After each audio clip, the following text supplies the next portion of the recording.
las particularidades, la psicología nacional de cada uno de los pueblos integrantes de esta confederación. Desgraciadamente eso no pudo llevarse a cabo porque las oligarquías locales, en cuanto culminaron las luchas de independencia, se dispusieron a crear pequeños estados ajustados a sus intereses. Por ejemplo, en el Río de la Plata, la provincia de Buenos Aires nunca quiso asociarse con las otras provincias del antiguo virreinato para hacer la oligarquía de Buenos Aires la que se beneficiara de los tremendos impuestos que cobraba la aduana de ese puerto en su intercambio con Inglaterra. Lo mismo se puede decir de la oligarquía de Montevideo. Lo mismo ocurrió en Centroamérica, donde Morazán llegó a ser una confederación centroamericana, pero le costó la vida. A Bolívar intentaron asesinarlo varias veces y tan pronto como se logró la independencia empezaron las conspiraciones contra un Bolívar ya enfermo, muy enfermo, en trance de muerte,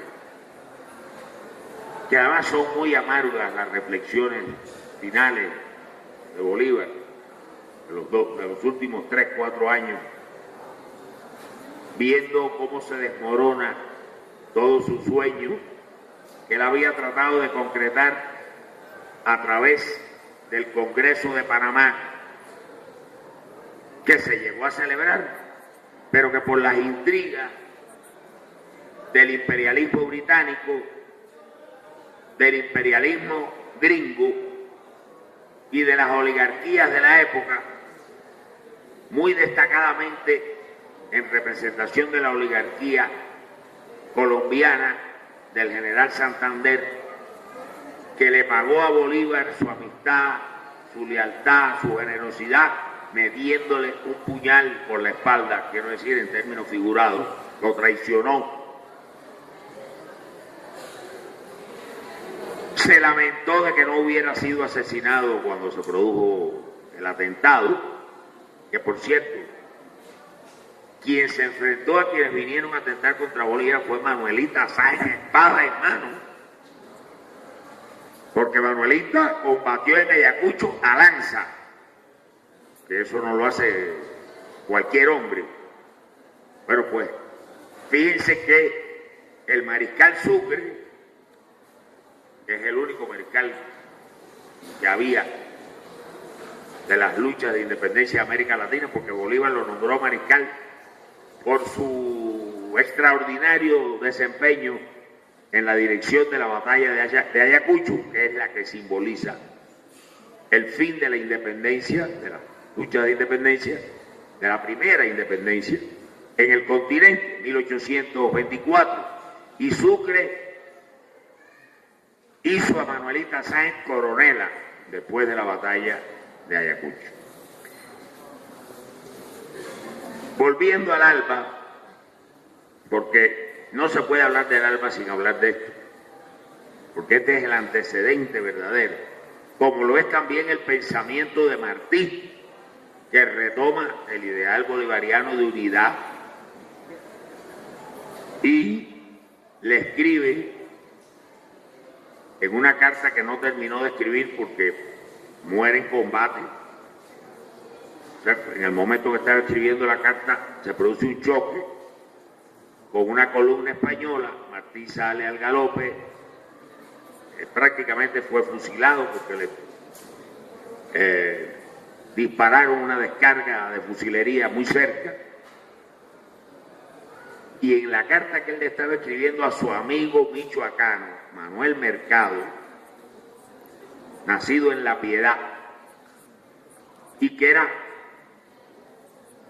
la persona que lo había recibido en México siempre, que lo había tratado como un hermano a él y como familiares a la familia de Martí, su confidente, y le dice en esa carta: cuanto he hecho y haré hasta hoy es para impedir con la independencia de Cuba que los Estados Unidos caigan con esa fuerza más sobre nuestras hermanas tierras de América. Y hay en el ensayo Nuestra América de Martí una idea muy hermosa que dice: es la hora del recuento y de la marcha unida, y hemos de andar en cuadro apretado como la plata en las raíces de los Andes. Hemos de andar los pueblos de América, quiere decir él, en cuadro apretado como la plata en las raíces de los Andes. Eso es el ALBA. Y el ALBA es 7 millones de alfabetizados en toda América Latina con el método cubano Yo Sí Puedo, llevado a cabo unas veces por pedagogos cubanos, otras veces por pedagogos venezolanos. Y el Yo Sí Puedo Seguir, que ya tiene casi 1 millón de personas llevando a cabo la enseñanza básica, es decir, hasta lo que sería un 6º grado de la educación primaria. 3.600.000 personas operadas de la vista en América Latina, sin contar cerca de 1 millón en Venezuela y más de 1/4 de millón en Cuba, sin contar esto. Todo el sistema de salud pública de Haití, perdón, no todo, gran parte, el 70 y tantos % del sistema de salud pública de Haití, que está en manos de los médicos cubanos con financiamiento venezolano, financiamiento brasileño y financiamiento noruego y financiamiento del Banco del ALBA. Es decir, Haití recibe los servicios de salud de más de 400 médicos, enfermeras y técnicos de salud cubanos en un sinnúmero de consultorios construidos con todas las de la ley por Venezuela, con apoyo de Brasil y de Noruega, repito, así como un grupo de hospitales donde también trabajan los médicos cubanos, y todo eso el ALBA se lo entrega gratuitamente a Haití. Por ejemplo, sin las facilidades de pago que tienen los miembros de Petrocaribe para pagarle el petróleo a Venezuela, la mayor parte de esos estados ya hubiera caído en moratoria de pago, no habría podido seguir comprando el petróleo, porque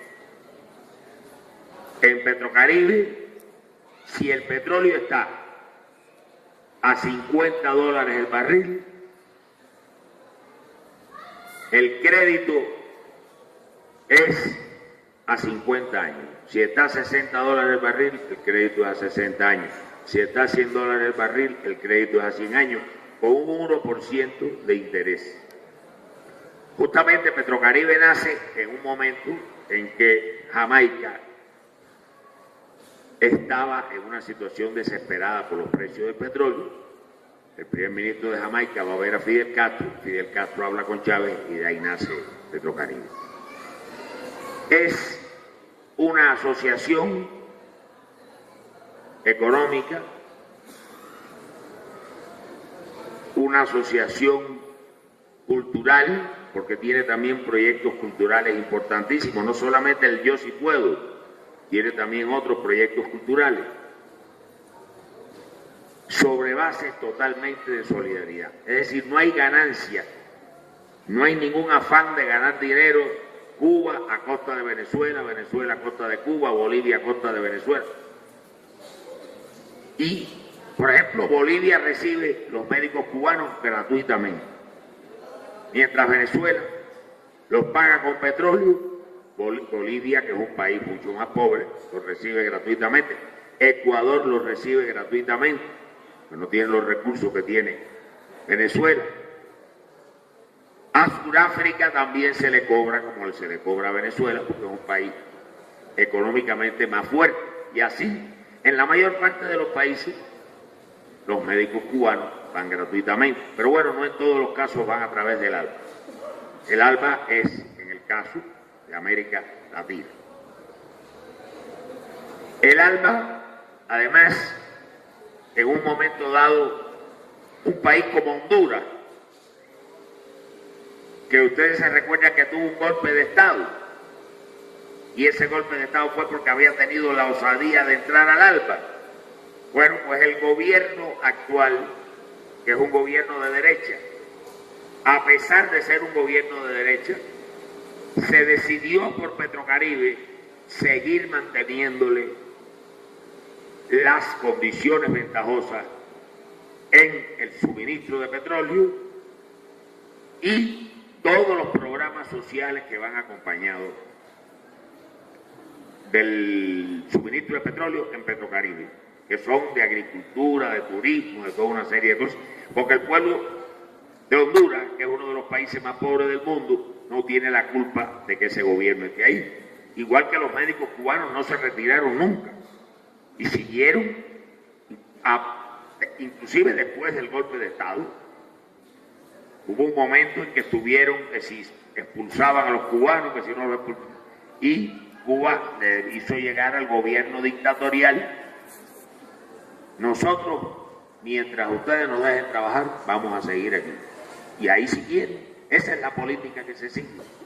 Y en el caso de Haití, y con esto concluyo, en el caso de Haití, Haití no se le paga con nada, porque Haití fue el precursor de la independencia de América Latina. La primera revolución de independencia de América Latina, eso no se enseña en la mayor parte de las escuelas y está borrado de casi todos los programas escolares en América Latina. Esa fue la primera revolución de independencia. Y Francisco de Miranda, el precursor de Bolívar, recibió ayuda militar y económica de los haitianos. Y Bolívar recibió ayuda militar y económica de Petión, el presidente haitiano, después de su derrota, con posterioridad a la campaña admirable. Y no solo eso, recibió este consejo de Petión: libera a los esclavos y vas a ver que vas a tener mucho más éxito. Y así Bolívar, cuando desembarca, comienza a darle la libertad a los esclavos donde quiera que va llevando a cabo sus esplendorosas victorias. Muy en síntesis, el ALBA, yo me comprometo a hacer una selección de trabajos míos sobre el ALBA y sobre Petrocaribe, se las envío por correo electrónico y pues la coordinadora se las hace llegar a sus buzones de correo. Es una cosa que se me ocurre que podemos hacer. Ahí hay mucha información que no puedo dar en tan poco tiempo. Muchísimas gracias.